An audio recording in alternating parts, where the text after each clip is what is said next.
ಅಥಣಿಯ ಅನಂತಪುರ ಗ್ರಾಮ ಪಂಚಾಯತ್ ಚುನಾವಣೆಯಲ್ಲಿ ದಾದಾ ಶಿಂದೆ ಅವರ ನೇತೃತ್ವದಲ್ಲಿ ಕುಮಾರ ಹಾಬಗುಂಡೆ ಅವರನ್ನು ಅವಿರೋಧವಾಗಿ ಆಯ್ಕೆ ಮಾಡುವುದರ ಮುಖಾಂತರ ಮತ್ತೊಮ್ಮೆ ಗೆಲುವಿನ ನಗೆ ಬೀರಿ ಪಟಾಕಿ ಸಿಡಿಸಿ ಸಿಹಿ ಹಂಚಿ ಸಂಭ್ರಮಾಚರಣೆ ಮಾಡಿದರು.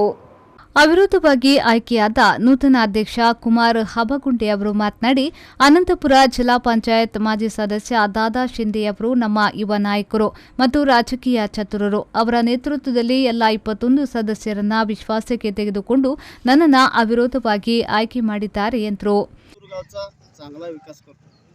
ನಿಮ್ಮ ಆಯ್ಕೆ ಬಗ್ಗೆ ಆಯ್ಕೆ ಎಲ್ಲರೂ ಕೂಡಿ ವಿರೋಧ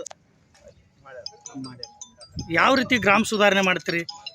ಏನೇನು ಇದು ಮಾಡ್ತೀರಿ? ಮಾದರಿ ಗ್ರಾಮ ಪಂಚಾಯತಿ ಜಿಲ್ಲಾ ಪಂಚಾಯತ್ನ ಮಾಜಿ ಸದಸ್ಯ ದಾದಾ ಶಿಂದೆ ಅವರು ಮಾತನಾಡಿ, ಅನಂತಪುರ ಗ್ರಾಮ ಪಂಚಾಯತ್ನ 21 ಸದಸ್ಯರ ಪೈಕಿ 21 ಸದಸ್ಯರು ಒಂದಾಗಿ ಕುಮಾರ ಹಾಬಗುಂಡೆ ಅವರನ್ನ ಬೆಂಬಲಿಸಿದ್ದರಿಂದ ಅವಿರೋಧ ಆಯ್ಕೆಗೆ ಅನುಕೂಲವಾಯಿತು ಎಂದರು. ಇವತ್ತು ನಮ್ಮಲ್ಲೇ ನಮ್ಮ ಮೊದಲಿಂದ ನಮ್ಮ ಊರ ಹಿರಿಯರು ರುದ್ರಗೌಡನ ಅಪ್ಪಸ ಪಾಟೀಲ್ ಅವರು ಅವ್ರ ತಬ್ಯತ್ ಕಾರಣದಿಂದ ರಾಜೀನಾಮೆ ಕೊಟ್ಟಿದ್ರು. ನಾವು ಅವರು ಕೂತು ಎಲ್ಲ ಊರ ಎಲ್ಲ ಮೆಂಬರ್ಸ್ ಕೂಡೆ ಈ ಸಲ ಒಂದು ಮುಂದೆ ಹೆಂಗೆ ಊರ್ದ ಅಭಿವೃದ್ಧಿ ಮಾಡೋದು, ಯಾರಿಗೆ ಇದನ್ನು ಮಾಡಿದ್ರೆ ಊರ ಅಭಿವೃದ್ಧಿ ಚಲೋ ಆಗ್ತದೆ, ಎಲ್ಲರೂ ಕೊಡ್ಕೊಂಡು ಎಲ್ಲ ಮೆಂಬರ್ಸು ಊರ ಹಿರಿಯರು ಎಲ್ಲರೂ ಕೊಡ್ಕೊಂಡು ನಾವು ಕುಮಾರಣ್ಣ ಹಾಬಗುಂಡೆ ಅವ್ರಿಗೂ ನಾವು ಅನ್ನಗಳು ನಾವೆಲ್ಲ ಮೆಂಬರು ಎಲ್ಲ ಸಮಾಜದ ಪ್ರತಿನಿಧಿ ಎಲ್ಲರೂ ಕೂಡಿ ನಾವು ಕುಮಾರಣ್ಣ ಹಾಬಗುಂಡೆ ಅವಿರೋಧ ಆಯ್ಕೆ ಮಾಡಿದ್ವಿ.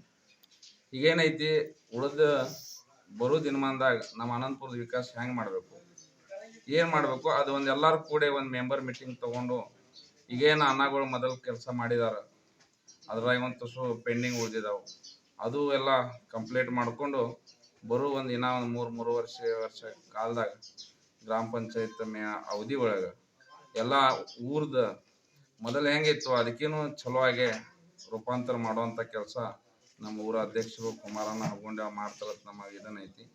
ಈ ಸಂದರ್ಭದಲ್ಲಿ ಗ್ರಾಮದ ಹಿರಿಯರಾದ ರುದ್ರಗೌಡ ಪಾಟೀಲ್, ಗ್ರಾಮದ ಮುಖಂಡರಾದ ಮಲ್ಲೇಶ್ ಮೈತ್ರಿ, ಪೋಪಟ ನರೋಡಿ, ಸುನೀಲ ಹೊನಕಾಂಡಿ, ನಾನಾ ಟಾಂಗಿ, ಅಶೋಕ್ ಕಿರಳಿ ಮೊದಲಾದವರು ಉಪಸ್ಥಿತರಿದ್ದರು.